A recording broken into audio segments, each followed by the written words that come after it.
So thank you so much, Dr. Karen, to join in. I would also like Dr. Karen to talk a little bit about her journey in talking and building so much of noise around attention, because that's such an important aspect of marketing today. Dr. Karen, if you can talk a little bit about your background, how you've reached here, and then we can get into the researches which you've done. Well, thank you so much for having me. I'm really humbled and grateful for your time. So, just to be clear, my background is I was brand side when I was younger. So, I was head of premium brands for Diageo. I was head of multiple verticals in the Australian Tourism Commission. I worked for News Corp. So I was very much brand side and publisher side. My PhD was at a time when measurement was at a critical juncture where it was transitioning from kind of big panels, legacy media, engagement of humans to we need a metric that scales to this thing called the Facebook and this thing called YouTube, which hadn't yet sold, and all of the digital assets. So I was at a really interesting point when measurement changed. And if anyone knows anything about measurement, when measurement is interrupted and it's inconsistent, there's always going to be problems with the reality of the two sides. So I've got quite a history looking at metrics that are claimed, but not necessarily deliver the value that they purport. And the most important one was I was hired, interestingly, by Unilever Global to look at this little thing called viewability.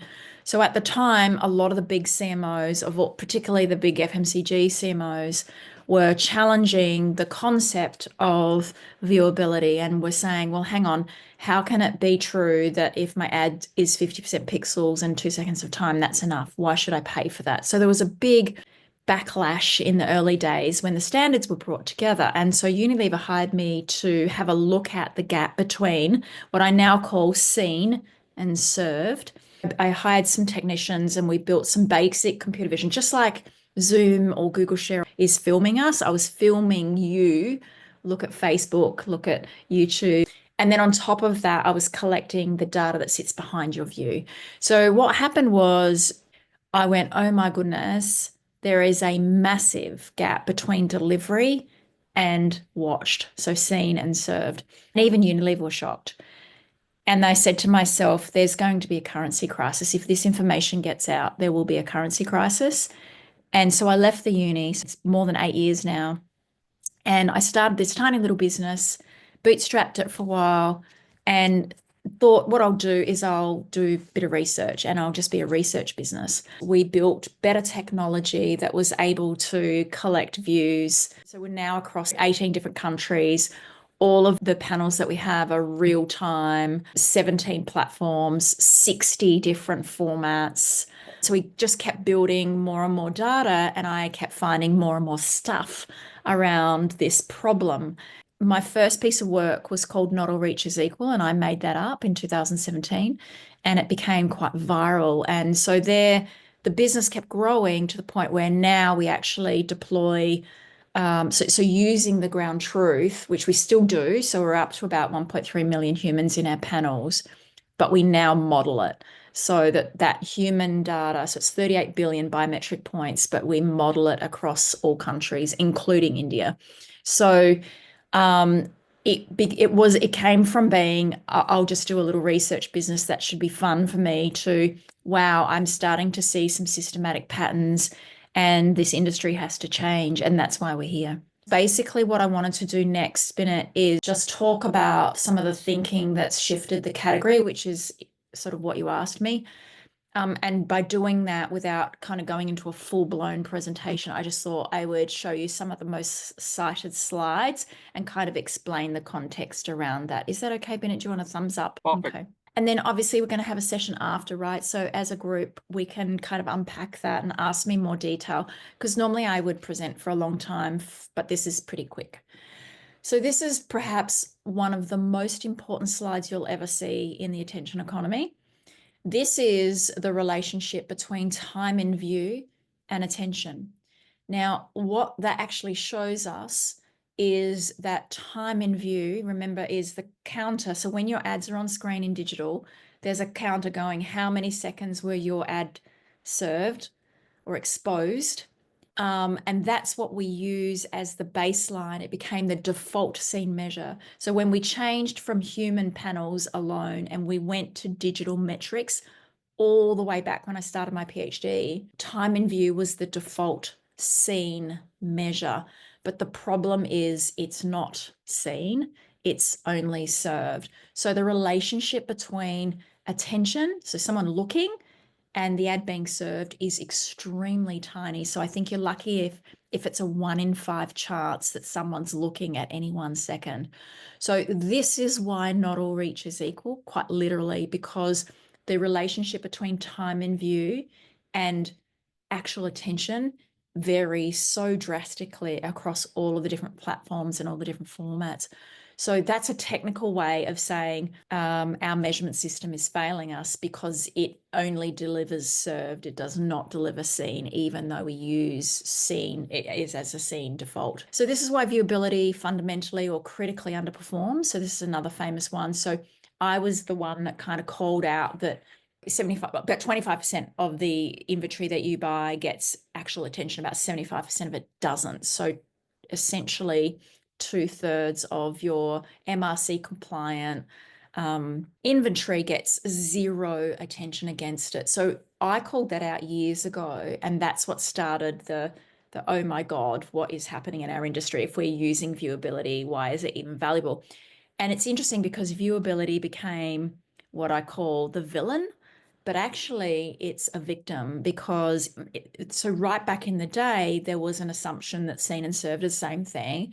And so viewability took on time in view as one of the two critical input variables. So the two critical input variables are time in view and how many pixels, but one of them fails. The pixels is stable, that's easy, but the time in view is the wrong metric. So this is why viewability critically underperforms. And to be honest, if you saw me present properly, I would tell you so does reach-based planning, so does CPM, so does anything that you rely on time in view in your industry or your ecosystem or your business.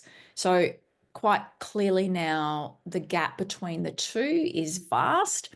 And then the gap between the two is not equal across all the different formats and all the different platforms. And that's why we're in the problems we are, because it can't be normalized by itself mathematically without attention data. So I popped this in. This is actually a new slide, but I presented it a couple of weeks ago in Berlin and Sweden. And the result from this, most people took photos.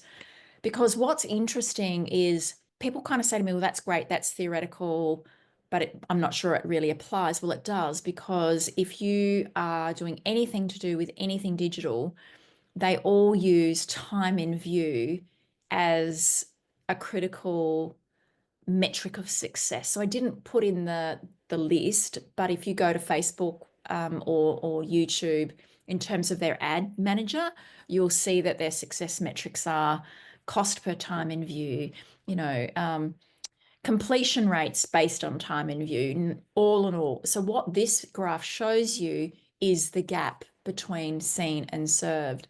So Facebook it was only a 6-second ad anyway, but in this case, the relationship or the ratio between attention and time in view is about 60% of your ad is seen of a 6-second ad. Obviously, if that ad is longer, that relationship goes down, but 42% seen on YouTube and this is just, I pulled one format, they're all different, and 10% seen on general web. So if you have a think about how much the relationship fails you, and in fact gives you a lot lower seconds than you think, this is the problem we're facing. The black is what it was white. I don't know if you can read that. This is perhaps one, I won't go this far, but almost get death threats on. So this is a slide that I presented a couple of years ago at Cannes, and I still can replicate it to this day. This is a small sample of 140,000 ads, small for us. But what it shows is that about 85% of your digital ads get less than 2.5 seconds of attention, of active attention. Now, why that's important is because over the years, we've worked out that that is kind of a line in the sand to what I call the attention memory threshold. So it basically means if you are a brand that's launching something new, that has new information, that's trying to build your distinctive assets, that's a challenger brand versus the leader brand, you need people to look at your ad to learn something. This is kind of that point at which we know is just enough for a human to understand the message and what you're trying to get across. And so subsequently, then we reverse engineered this and said, well, how many of the digital ads are you buying?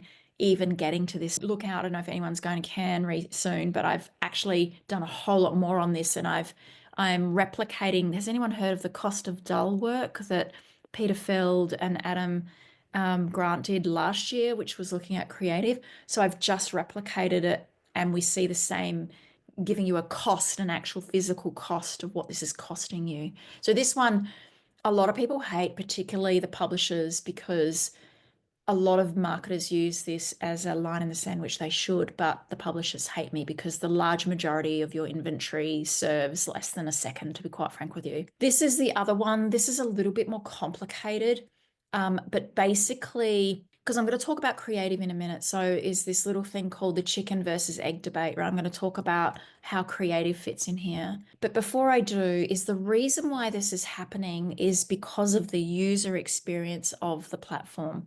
So the way that you scroll Facebook is the way that I scroll Facebook, even though I'm older and I'm in a different country. The way you do TikTok and I do TikTok is different, even though, so unless there's extreme cultural differences, and there's not that many countries that are like that, and the penetration of the format is like there's not many people on Facebook in your country compared to ours, which there are. What happens is the way that the device or the platform is set up is the way that we interact with it. So I scroll fast, the same as you scroll fast on certain platforms. I scroll less on certain platforms, and the same when you scroll less. So what I'm trying to explain is the user experience and it's in this order. So the device, platform, format, and where the ad is placed determines how much attention you can earn, right? And then your creative fits within this boundary. I'm going to jump straight in. Most people struggle with this because they think, no.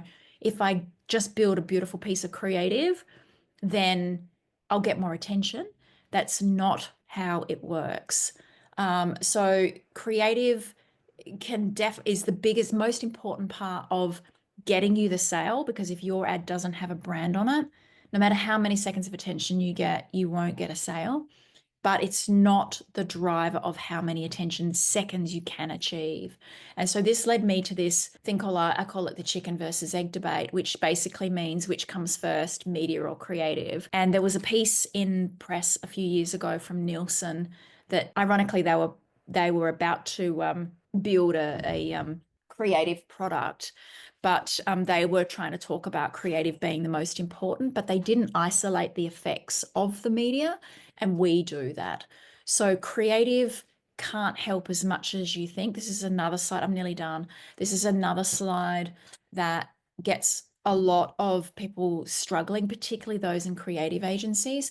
Basically, what this shows you is what I see every single time we collect data. So just to step back, we can put the same ad on your Facebook and your TikTok and your Instagram. So we have ad insertion code. We act like a bit of a media player. What that allows me to do is I can put the same New Balance ad across all the different formats. I can put the same McDonald's ads across all the different formats. So it allows me to hold the creative constant. And what this slide tells me is that brand A across the different formats gets 10.8 seconds on platform A, 6.1 seconds on platform B, 4.3, 3.7. So and I think that could be Snap, TikTok, Insta, Facebook, I can't remember, but it's in the social space. But what it shows you is there is a gap between the best and worst for platform A, but they all hover roughly around the same amount of attention seconds, but they all decline in line with the performance of the overall media. Hopefully you can see that pattern. So what that means is two things. If creative was a dominant force and it was what determined how much attention you could achieve, brand A would get 10.8 seconds across all different formats, and it doesn't. Brand F would get 9.4 seconds across all different formats, and it doesn't. And we never ever see that. It's always declines in line. The second thing that's important is what you have to think about is you can't go outside of those boundaries. So creative triggers can help. So the average sits between G and H, brand G and H, or G and F, depending on where you want to put the line. But basically, if you've got an emotive ad, it'll sit above the average. If it's not emotive, it'll sit below the average. If it's relevant, it'll sit above it. If it's not relevant, it'll sit below it. If it's fun or surprising, or if it's not like a price point based one, that'll sit below there. So there's triggers, but ultimately you still won't go outside of those averages that sit within those creatives, within that media. So the point being is, if you're in media planning at all, you have to understand those boundaries so that you can say, I need this much attention. Where am I going to find it? How can I amplify creative above those benchmarks within those different formats? So hopefully that made sense. So basically how I see it, there's just 2 more to go, is that a marketer's job now is, so this is visualizing the gap between served and seen. So the served is the unseen proportion, which is gray, and the seen is the green proportion. In this case, about 20% of the impressions you bought are watched, 80% are not. So it's your job as a marketer not to be unrealistic, not to expect 100% of the time, but to do this. So just get small shifts in what I call the seen versus served gap. So minimize that gap ever so slightly, and reframe the goal, particularly for performance marketing, which I'm sure a lot of you in. So brand building is one thing. People get that, but most performance marketers think that they don't need us because at the end of the day, they're optimizing for outcomes. But it's an interesting one because I talk to performance marketers all the time around, you need to reframe the goal. With attention data, you can get either more outcomes for the same dollars or the same outcomes with less dollars, depending on where your efficiency lies. And if anyone is running big performance marketing dollars, you'll know there's diminishing returns too. So this helps in that context. So the last slide is this. I just did this last couple of weeks ago in Berlin. So performance marketing is what you all know, which is around, people will go in, optimize for reach, impressions, bad choice, and then go, well, these are the clicks, the leads, the sales that I get. Where I have now renamed performance marketing officially to performance marketing, which is stacking tactics on performance marketing to squeeze the value out. Because at the end of the day, your job as a performance marketer is to do it efficiently, effectively, sure, but more so efficiently. So I'm calling it performance marketing. And this slide's gone a bit viral in the last couple of weeks, so I thought that would add it in. But that's all I wanted to take you through.